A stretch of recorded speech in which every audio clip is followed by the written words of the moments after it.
So hello guys, welcome back to my YouTube channel Set Time Bound Goal. This was Sandeep भैया and guys आज मैं आपके result के बारे में बात करने वाला हूं और जैसे ही रिजल्ट आता है सबके मन में एक ही डाउट आ जाती है कि भैया ये मेरा अगर रिजल्ट है तो मेरे रैंक या मेरे फाइनल परसेंटाइल के बिहाफ पर कौन सा कॉलेज मिलने वाला है. That's a very common question for all of you candidates. वैसे तो अगर मैं रिजल्ट के बारे में बात करूं तो देखो रिजल्ट तो अभी आपका 25 को आने वाला था, लेकिन मोस्ट प्रॉब्ली आज संडे को सुबह में, मतलब अभी संडे को रात में या फिर मंडे को मॉर्निंग तक आपका रिजल्ट आ जाएगा. मतलब अब बहुत हद तक चांसेस है कि जैसे आप सुबह सोकर उठो तो आपका क्या हो जाए, रिजल्ट डिक्लेयर हो जाए. और रिजल्ट जैसे ही डिक्लेयर होगा आपको कुछ ऐसा दिखेगा जैसे ही रिजल्ट डाउनलोड करोगे.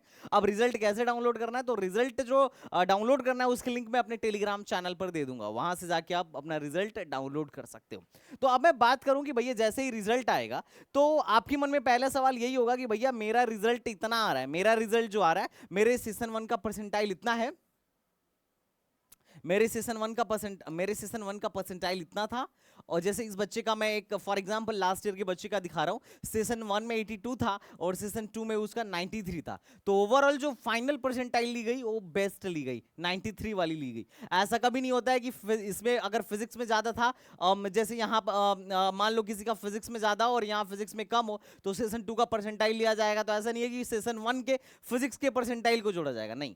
अगर सेशन 2 में मैक्सिमम है तो पूरा का पूरा सेशन 2 का ही परसेंटाइल यहां पे उठा के रख दिया गया कि this is your final percentile. और इस फाइनल परसेंटाइल के बिहाफ पर इनको रैंक दिया गया.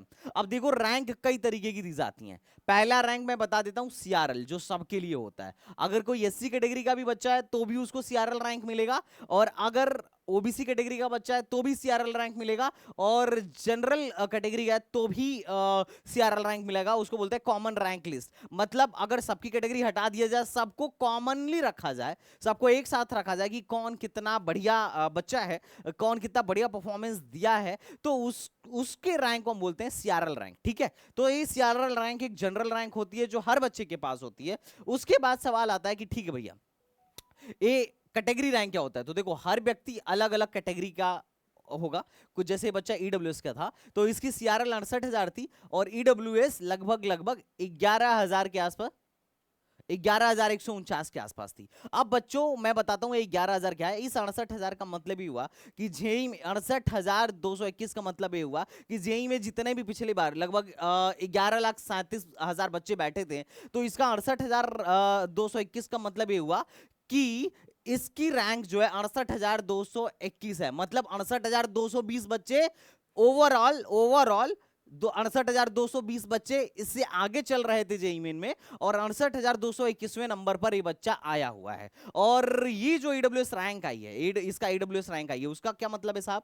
उसका मतलब ये है, उसका मतलब ही मैं बता देता हूं. ईडब्ल्यूएस रैंक का मतलब, इसका मतलब ये है कि ये अपनी कैटेगरी में कितना बढ़िया परफॉर्मेंस किया दिया है. जैसे फॉर एग्जांपल इसका ईडब्ल्यूएस रैंक जो है 11,149 है. इसका मतलब ये हुआ कि अगर सिर्फ ईडब्ल्यूएस वाले बच्चों में इसकी गणना की जाए तो 11,148 ईडब्ल्यूएस रैंक वाला बच्चा, ईडब्ल्यूएस कैटेगरी वाला बच्चा इससे आगे है. अपने कैटेगरी के अंदर 11,149वें रैंक पर पाया जाता है. अब ये दो रैंक क्यों है? अब दो रैंक इसलिए है क्योंकि देखो हर कॉलेज में 10% सीट ईडब्ल्यूएस के लिए फिक्स है. तो बाकी जो जैसे एक तो इसको जो एडमिशन मिलेगा, बच्चों को बड़ा डाउट होता है कि सीआरएल से मिलेगा या ईडब्ल्यूएस से मिलेगा. तो बेटा जो ये एडमिशन मिलेगा दोनों से मिलेगा. जो जनरल सीट होंगी उसमें सीआरएल से एडमिशन मिलेगा, और जो इसके लिए रिजर्व्ड सीट है, जो 10% का रिजर्व सीट है, वहां पर कहां से एडमिशन मिलेगा भैया? उसको यहां पर ईडब्ल्यूएस कैटेगरी, ईडब्ल्यूएस रैंक से मिलेगा. मतलब जो 10% सीट है इनके लिए वहां पर सिर्फ ईडब्ल्यूएस रैंक यूज किया जाएगा, और जो जनरल सीट है वहां पे सीआरएल रैंक यूज किया जाएगा. अब जिस रैंक से पहले एडमिशन मिल रहा है बच्चे को, उसी रैंक से क्या कर दिया जाता है, एडमिशन दे दिया जाता है. क्योंकि एक बच्चा वो जनरल रैंक भी लेके घूम रहा है और ईडब्ल्यूएस रैंक भी लेके घूम रहा है. इसी तरीके से कैटेगरी को ये लोग यूटिलाइज करते हैं. तो रैंक आने के बाद से बच्चे के मन में यही समस्या होती है कि भैया एक बात बता दो, मेरा कौन सा कॉलेज, मेरे को कौन सा कॉलेज मिल रहा है. और कुछ बच्चे ऐसे होते हैं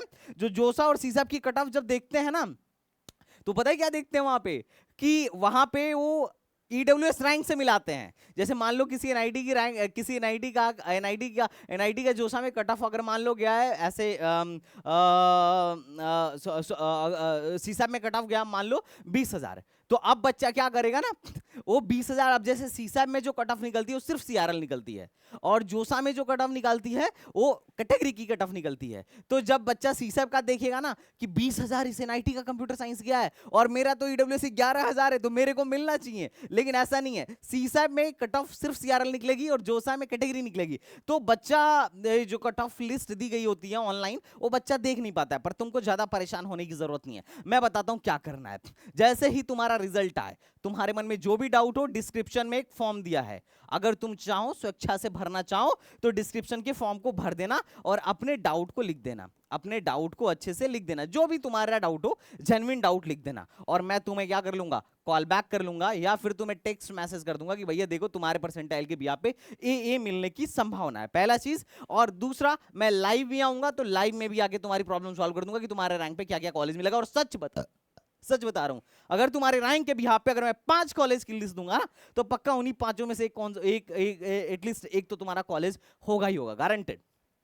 अब बात करता हूं, अगर तुम्हारा धैर्य खत्म हो जाए कि नहीं भैया मैं फॉर्म भर के इंतजार नहीं कर सकता, तब क्या करूंगा? तो देखो ये मेरे ऑफिस का नंबर है, यहां कॉल करके बोल देना संदीप भैया से बात करा दो, तो मैं जैसे ही फ्री हूंगा ये लोग क्या कराएंगे, बात करा देंगे। और अगर ये भी नहीं समझ में आ रहा तो कोई बात नहीं, बहुत सारे काउंसलर है, मेरा नंबर है, तुम यहाँ कॉल कर लेना या मैसेज कर लेना। ये विकास का नंबर है, इसे कॉल या मैसेज कर लेना। ये मैनेजमेंट का नंबर है तंजिला का, इसे कॉल या मैसेज कर लेना। ये ऋतिक का नंबर है, इसे कॉल या मैसेज कर लेना। अभिषेक का नंबर है, इसे कॉल या मैसेज कर लेना। और एक इसका नंबर है भाई साहब ओमकार का नंबर है, कॉल या मैसेज कर लेना। देखो जिनको भी हमारा प्रोग्राम बाई करना है फटाफट प्रोग्राम बाई कर लो, क्योंकि पक्का इसका प्राइस बढ़ जाएगा रिजल्ट आने के बाद से। रीजन यही है कि अचानक से इतने ज्यादा बच्चे आएंगे कि थोड़ा सा हैंडल करना मुश्किल हो जाता है।